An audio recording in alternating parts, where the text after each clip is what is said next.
Assalamualaikum warahmatullahi wabarakatuh. Kami dari kelompok 10 yang beranggotakan saya Yola Winanda, kemudian nanti ada Mutia Nabila Syafira, kemudian ada Ismi Aziza dan juga Eka Afriani. Kami di sini akan membahas dan menjelaskan tentang zakat dan juga wakaf. Langsung saja ya. Zakat. Zakat itu merupakan rukun Islam yang keempat bagi umat Islam. Dan zakat itu seperti aktivitas kita membayar atau memberikan harta tertentu kepada orang yang berhak kita serahkan, dan itu diwajibkan bagi Allah. Kemudian sumber hukumnya ada dua. Yang pertama ada Al-Quran. Ya, Al-Quran itu kita bisa lihat pada surah Al-Baqarah ayat 110, yang artinya dan dirikanlah sholat dan bayarlah zakat.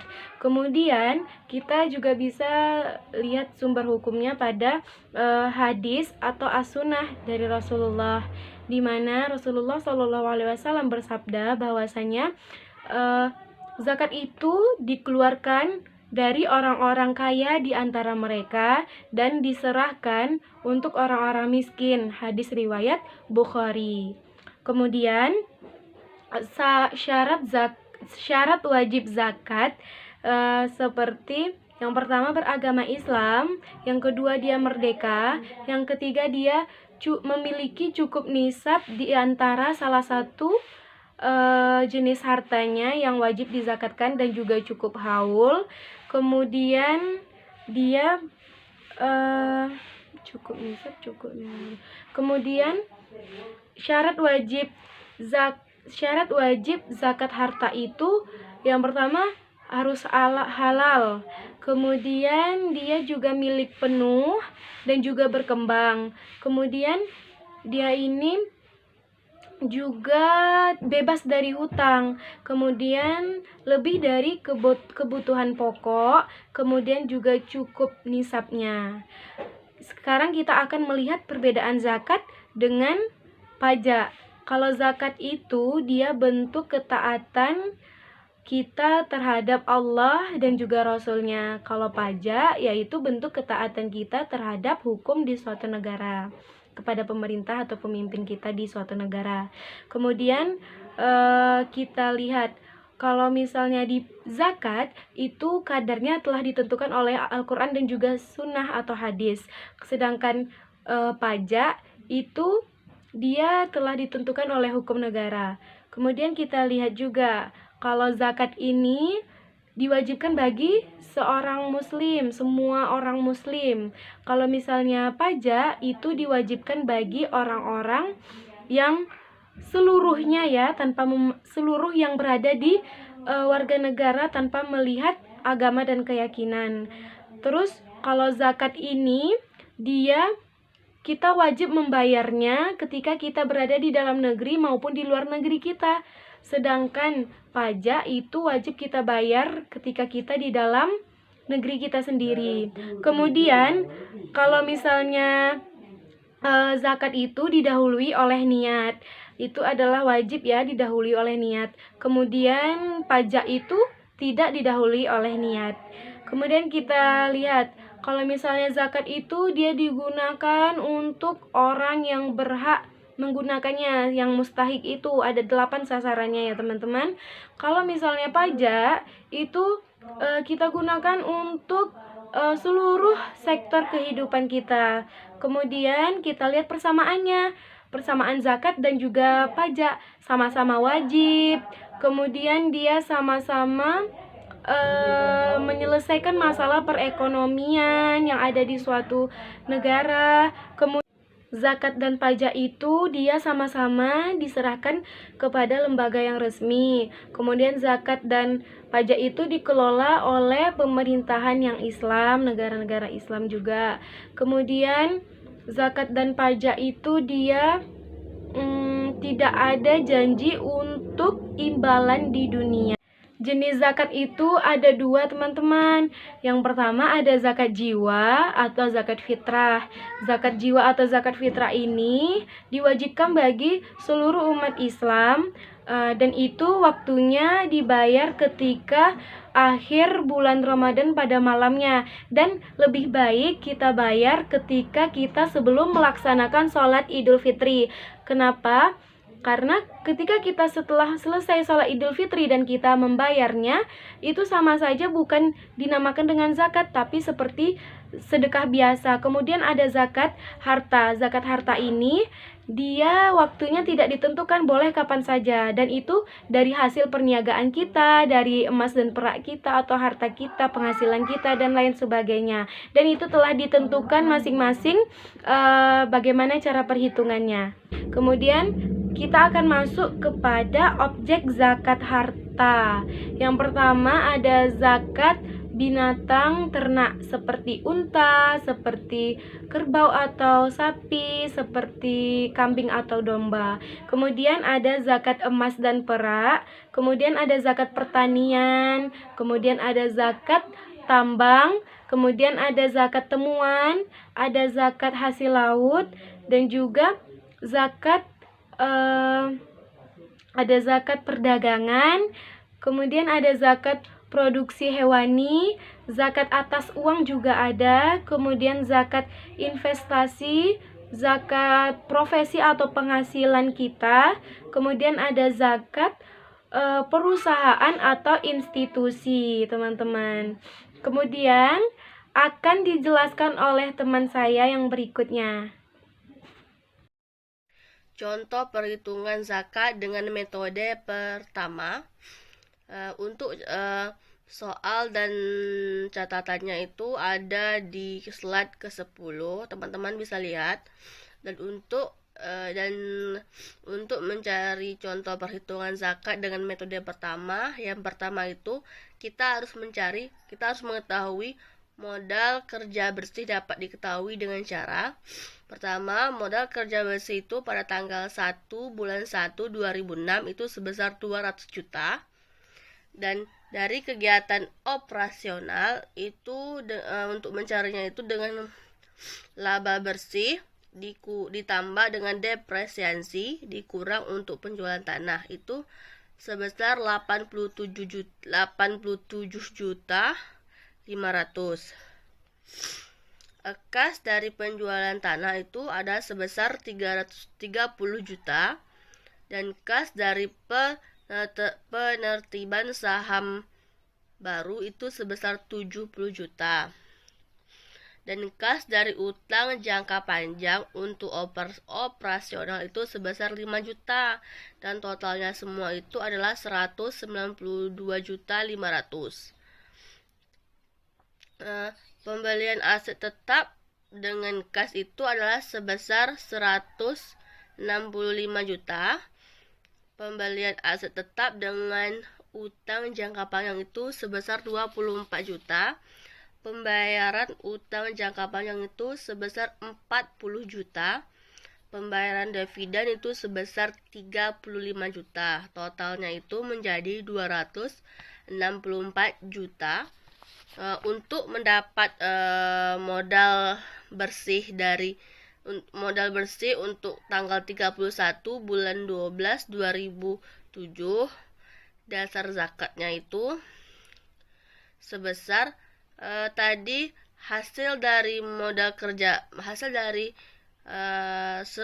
total dari modal kerja bersih sama dari kegiatan operasional itu sebesar 192 juta 500 dan dikurang dengan 264 juta dari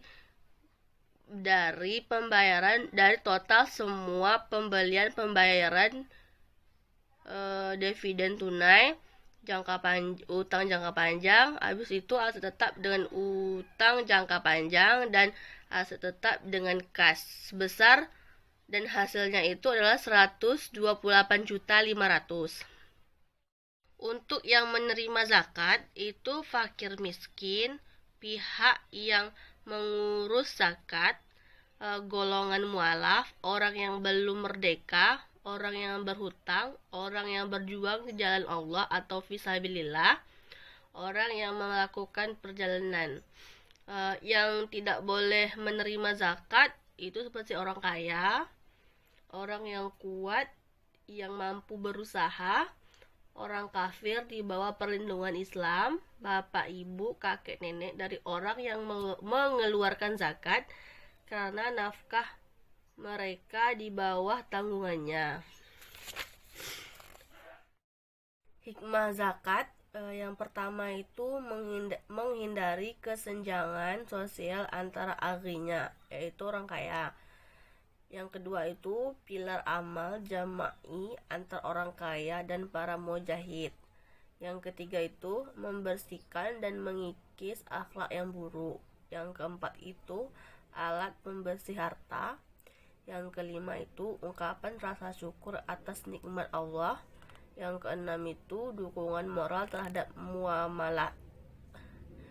Yang selanjutnya itu perlakuan akuntansi, yaitu yang pertama itu ada Fatma MUI itu nomor 8 tahun 2011 tentang amil zakat.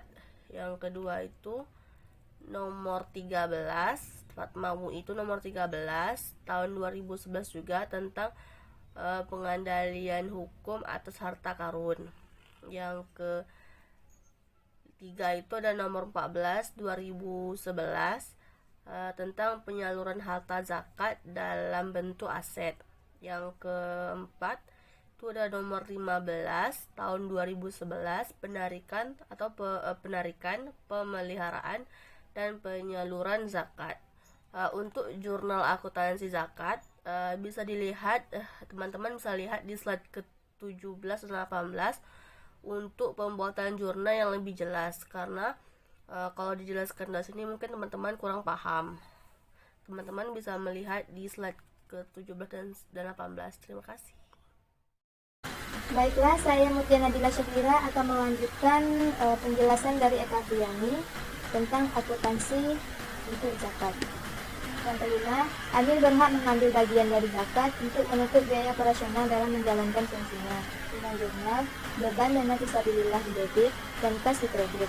Yang keenam, beban penghimpunan dan penyaluran zakat harus diambil dari porsi amil. Dengan jurnal, beban dana amil di debit dan kas di kredit. 7. Zakat dikatakan telah disalurkan kepada mustahik dan amil hanya bila telah diterima oleh mustahik dan amil tersebut.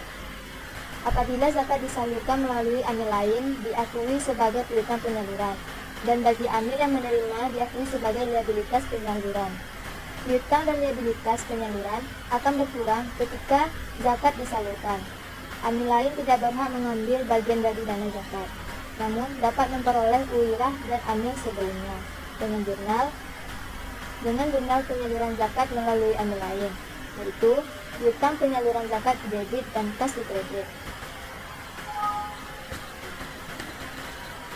Jurnal ketika amil lain menyalurkan pada mustahiknya amil, yaitu penyaluran zakat mustahik di debit dan piutang penyaluran zakat di kredit.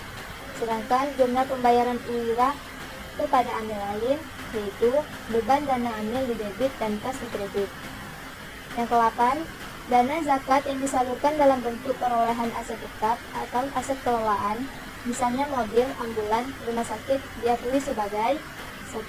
Penyaluran zakat seluruhnya jika aset tetap tersebut diserahkan untuk dikelola kepada pihak lain dan tidak dikendalikan oleh amil. Dengan jurnal ketika membeli aset tetap, yaitu aset tetap di debit dan kas di kredit.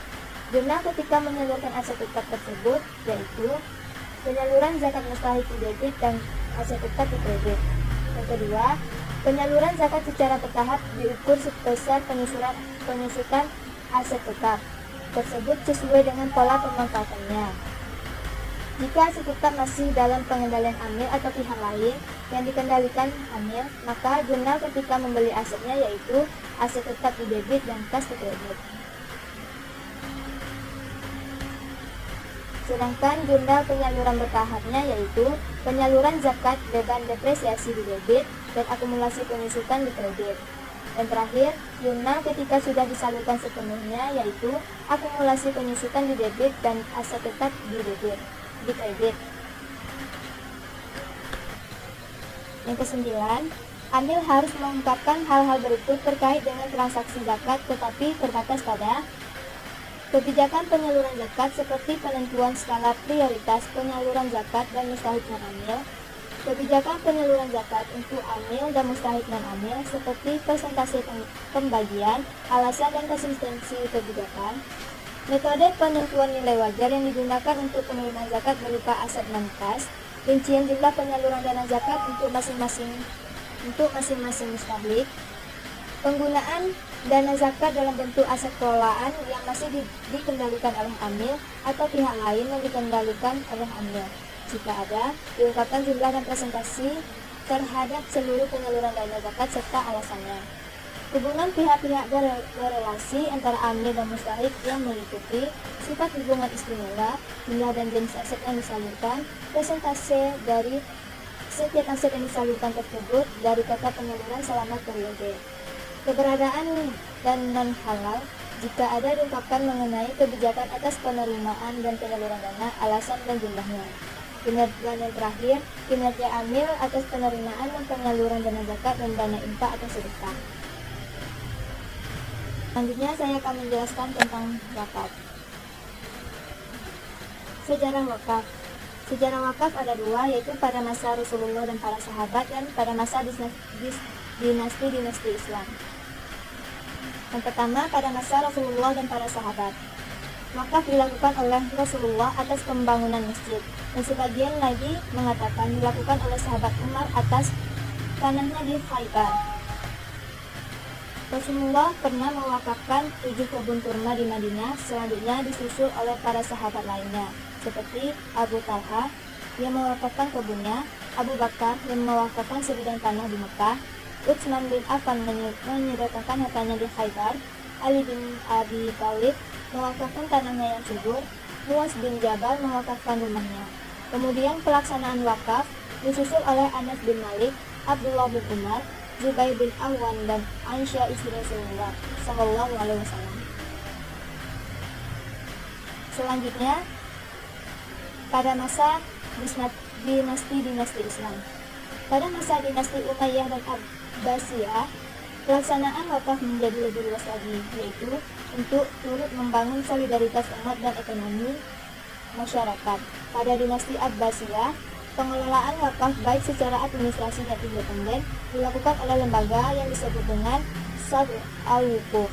Pada masa Ayyubiyah, terjadi lompatan besar dalam berwakaf. Dinasti Utsmani yang menguasai sebagian besar wilayah negara Arab menerapkan syariah Islam dengan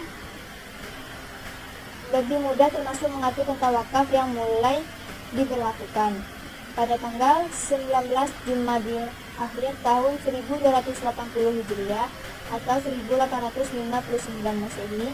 Selanjutnya tahun 1287 Hijriah atau 1866 Masehi dikeluarkan undang-undang yang menjelaskan tentang kedudukan dan tanah-tanah kekuasaan Turki Utsman dan tanah produktif yang berstatus wakaf. Dan implementasi undang-undang tersebut di negara-negara Arab masih banyak tanah yang berstatus wakaf dan dipraktikkan sampai sekarang. Selanjutnya, pengertian wakaf. Kata wakaf berasal dari bahasa Arab, yaitu waqafa, berarti menahan atau berhenti atau diam di tempat atau tetap berdiri. Secara syariah, wakaf berarti menahan harta dan memberikan manfaatnya di jalan Allah Subhanahu wa Ta'ala. Perbedaan pandangan tentang terminologi wakaf adalah sebagai berikut. Yang pertama, mazhab Hanafi.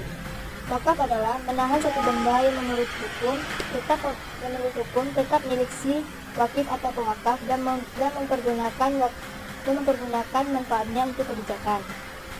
Yang kedua, mazhab Maliki. Wakaf adalah menahan benda milik pewakaf dari penggunaan secara kepemilikan termasuk upah, tetapi membolehkan pemanfaatan hasilnya untuk tujuan kebaikan, yaitu pemberian manfaat benda secara wajar. Yang ketiga, mazhab Syafi'i dan Ahmad bin Hanbal. Wakaf adalah menahan harta pewakaf untuk bisa dimanfaatkan di segala bidang kemaslahatan dengan tetap melanggengkan harta tersebut sebagai takarrub, mendekatkan diri kepada Allah Subhanahu wa Ta'ala. Yang keempat,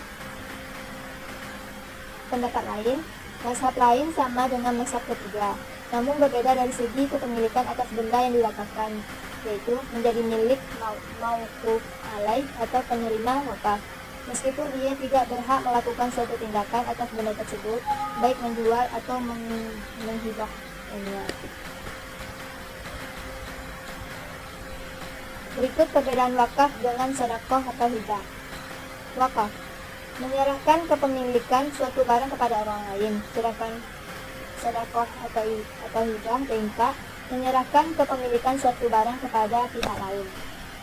Wakaf hak milik atas barang dikembalikan kepada Allah Subhanahu wa taala, sedangkan infak, sedekah atau hibah hak milik atas barang diberikan kepada penerima sedekah atau hibah.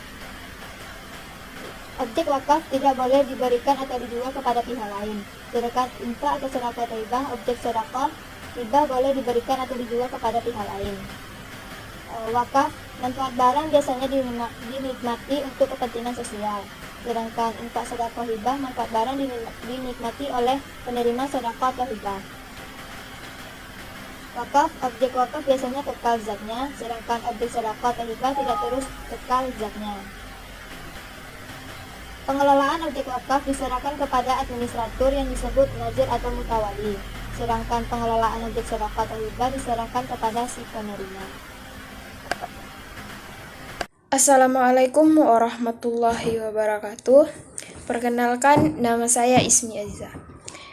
Baiklah, di sini saya akan melanjutkan penjelasan dari teman saya lagi. Selanjutnya, sasaran dan tujuan wakaf. Tujuan wakaf adalah untuk kemaslahatan manusia dengan mendekatkan diri kepada Allah serta memperoleh pahala dari pemanfaatan harta yang diwakafkan yang akan terus mengalir walaupun pewakaf sudah meninggal dunia. Setelah itu, wakaf memiliki fungsi sosial. Karena sasaran wakaf bukan sekadar untuk fakir miskin, tetapi juga untuk kepentingan publik dan masyarakat luas. Selanjutnya, wakaf memiliki sasaran khusus, yaitu yang pertama, semangat keagamaan, semangat sosial, motivasi keluarga, dorongan kondisional, dan dorongan naluri. Selanjutnya, dasar-dasar syariah, yaitu sumber hukum, rukun dan ketentuan syariah, pewakaf,